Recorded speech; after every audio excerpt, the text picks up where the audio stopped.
Good morning student. आज हम universalization की बात कर रहे हैं। प्राइमरी एजुकेशन में जो है वो किस तरीके से सार्वभौमिकरण किया जाए, किस तरीके से जो है क्या क्या सजेशंस वो दिए जा रहे हैं। फर्स्ट है, देखिए संविधान के अनुच्छेद 93 में ये मौलिक अधिकार प्रोवाइड कर दिया गया है कि जो है प्राथमिक शिक्षा 6 से 14 वर्ष आयु वर्ग के बच्चे को अनिवार्य है और निःशुल्क शिक्षा वो दी जानी चाहिए। प्राथमिक शिक्षा के सार्वभौमिकरण के लिए कौन कौन से सजेशंस हैं, सुझाव हैं। सबसे पहले है माता पिता को शिक्षित करना, टू एडुकेट द पेरेंट्स। देखिए प्राथमिक शिक्षा के सार्वभौमिकरण में सबसे बड़ी बाधा ये है कि निरक्षरता है हमारे सोसाइटी में, समाज में। और जब तक हम बच्चों को, आप सुनिए ध्यान से, ठीक है ना, जब तक हम बच्चों को या बच्चों के पेरेंट्स को एजुकेट नहीं करेंगे, ठीक है ना, उनको नहीं बताएंगे, समझाएंगे नहीं, एजुकेशन के महत्व को नहीं समझाएंगे, तब तक जो है वो बच्चों को एजुकेशन प्रोवाइड नहीं करा पाएंगे। उस तरीके की एजुकेशन नहीं प्रोवाइड करा पाएंगे जिस तरीके की एजुकेशन जो है उनको मिलनी चाहिए, ठीक है। क्योंकि एजुकेशन देने के लिए सबसे पहले एक पेरेंट्स को शिक्षित होना वो कहीं ना कहीं बहुत ही ज़रूरी है। उसके बाद नेक्स्ट है आर्थिक सहायता, इकोनॉमिक हेल्प। देखिए माता पिता की निर्धनता भी कहीं ना कहीं सार्वभौमिकरण, प्राथमिक या एलिमेंट्री एजुकेशन के सार्वभौमिकरण में एक बहुत बड़ी समस्या जो है हमारे सामने है आज के टाइम में। क्योंकि हम देखते हैं कि सरकार तो जो है अपना बहुत एफर्ट लगा रही है, लेकिन फिर भी कहीं ना कहीं आर्थिक रूप से जो है सहायता बच्चों को प्रोवाइड कराना किस किस लेवल पर। देखिए सबसे पहले बच्चों को पुस्तकें, कॉपी, जो है एक ड्रेस, जो स्कूल की जो ड्रेस होती है वो प्रोवाइड कराना, छात्रवृत्ति प्रदान कराना, या फिर यातायात की सुविधा बच्चों को प्रोवाइड कराना, क्योंकि कई बार स्कूल डिस्टेंस पे होते हैं, ठीक है ना। तो इस तरीके की, और अगर देखा जाए तो प्राथमिक शिक्षा को लेकर सरकार की सोच तो सकारात्मक है, लेकिन कहीं ना कहीं माता पिता को भी इस चीज़ के लिए क्या होना पड़ेगा, आर्थिक रूप से संपन्न होना पड़ेगा, ठीक है ना। क्योंकि जब तक इकोनॉमी रूप से वो स्ट्रॉन्ग नहीं होंगे तब तक जो है कहीं ना कहीं क्या होती है, प्रॉब्लम होती है, समस्या होती है, ठीक है ना। और उस समस्या का यही समाधान है कि इकोनॉमी हेल्प जो है वो प्रोवाइड कराई जाए, तभी इसका सार्वभौमिकरण हो सकता है, यानी कि सबको शिक्षा मिल सकती है।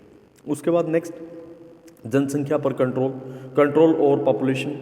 देखिए सरकार को चाहिए कि वह जनसंख्या पर नियंत्रण करे, या फिर कहीं ना कहीं इसके लिए फैमिली प्लानिंग का भी एक प्रावधान है। क्योंकि हम देखते हैं कि इतने बड़े लेवल पर जनसंख्या जो है वृद्धि हो रही है, तो हम सभी बच्चों के लिए स्कूल्स प्रोवाइड कराना, ये सब मतलब बहुत एक बड़े लेवल का प्रोसेस है, ठीक है ना। तो कहीं ना कहीं जनसंख्या पर नियंत्रण भी ज़रूरी है। इसके बाद स्पेसिफिकेशन, निश्चित उद्देश्य। देखिए प्राथमिक शिक्षा को मजबूत करने के लिए वर्तमान समय की डिमांड तो है कि प्राथमिक शिक्षा को जो है स्ट्रॉन्ग किया जाए, सशक्त किया जाए, लेकिन इसका कोई ना कोई उद्देश्य होना चाहिए। हमें केवल बच्चों को पुस्तकीय ज्ञान नहीं देना है, हम बच्चों को उस लेवल पर तैयार नहीं करेंगे कि उनको बस पुस्तकीय ज्ञान आप दे दो तो प्रॉब्लम नहीं है, नहीं, इस तरीके की नॉलेज ही देना ज़रूरी नहीं है। साथ साथ बच्चों को किस चीज़ के लिए तैयार करें, व्यवहारिक ज्ञान के लिए, ठीक है ना। वो उसको किस चीज़ में लेके आए, व्यवहार में लेके आए। जब तक वो व्यवहार में लेके नहीं आएंगे तब तक जो है सार्वभौमिकरण का लक्ष्य पूरा नहीं हो पाएगा, ठीक है ना। तो हमें समाज का जो है बच्चों को एक योग्य नागरिक बनाना पड़ेगा। जब तक हम एक एबल जो है सिविलियन नहीं बनाते तब तक जो है समस्याएं आती रहेंगी। उसके बाद नेक्स्ट है शिक्षकों तथा अन्य उपकरणों की पूर्ति, to fulfilment the requirement of teacher and other equipment. देखिए, सार्वभौमिकरण के लिए ये ज़रूरी है कि हमारे पास उस तरीके के इक्विपमेंट्स होने ज़रूरी है, यानी कि एजुकेशन से जुड़ी हुई सामग्री। ठीक है, इसके लिए अध्यापक भी कहीं ना कहीं बहुत ही बड़ी क्या निभाता है, भूमिका निभाता है, क्योंकि अध्यापक के बगैर शिक्षण की प्रक्रिया वो क्या है, अधूरी है। वो कहीं ना कहीं हम देखते हैं कि यदि अध्यापक शिक्षण प्रक्रिया में शामिल नहीं है तो शिक्षण प्रक्रिया उस तरीके से नहीं चल पाएगी जिस तरीके से शिक्षण की प्रक्रिया चलनी चाहिए। ठीक है, इसके बाद है नेक्स्ट पॉइंट पर हम डिस्कस करते हैं, वो है हमारी लड़की शिक्षा को प्रोत्साहन, टू इंकरेज गर्ल एजुकेशन। देखिए, लोगों की सोच क्या है, रूढ़िवादी है, परंपराओं में पड़े रहते हैं कि लड़की को कम एजुकेशन दी जाए और लड़के को इस तरीके की एजुकेशन अगर देंगे तो कहीं ना कहीं मतलब हमारी सोसाइटी में इस तरीके का एक जो है दुविधाएं हैं, हमारी सोसाइटी में इस तरीके की कुछ जो है प्रॉब्लम्स हैं जो कि विमेन एजुकेशन, खासकर लड़कियों की शिक्षा को लेके उस सोच वो नहीं रखते, उनकी मेंटलिटी अलग टाइप से हो जाती है। खासकर ये चीज़ें हम देखते भी हैं परिवारों में, लड़के को पढ़ा देते हैं, लड़की को जो है नहीं पढ़ाते हैं। ठीक है ना, तो ये एजुकेशन, ये जो चीज़ है, ये जो हम चीज़ें देखते हैं अपने आसपास, ऐसा नहीं होना चाहिए। जब तक हम एक लड़की को एजुकेशन प्रोवाइड नहीं कराएंगे तब तक जो है सार्वभौमिकरण का लक्ष्य जो है वो पूरा नहीं हो पाएगा। उसके बाद है कमजोर वर्ग की शिक्षा, एजुकेशन ऑफ वीकर सेक्शन।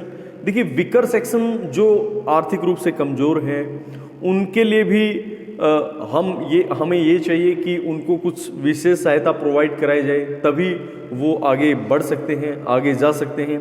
यदि हम वीकर सेक्शन यानी कि कमजोर वर्ग को एजुकेशन नहीं दे पाएंगे तो सार्वभौमिकरण का लक्ष्य हमारा नहीं हो पाएगा कंप्लीट।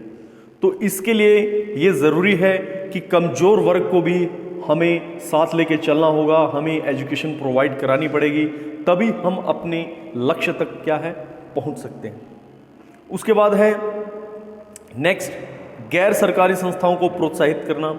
देखिए, जो प्राइवेट संस्थाएं हैं, जो गैर सरकारी है, जो सरकारी नहीं है, ठीक है ना, तो उनको प्रोत्साहित करें, वो स्कूल ओपन करें ताकि बच्चों को आसपास एजुकेशन वो क्या दी जा सके और हमारा सार्वभौमिकरण का लक्ष्य क्या हो सके, कंप्लीट हो सके।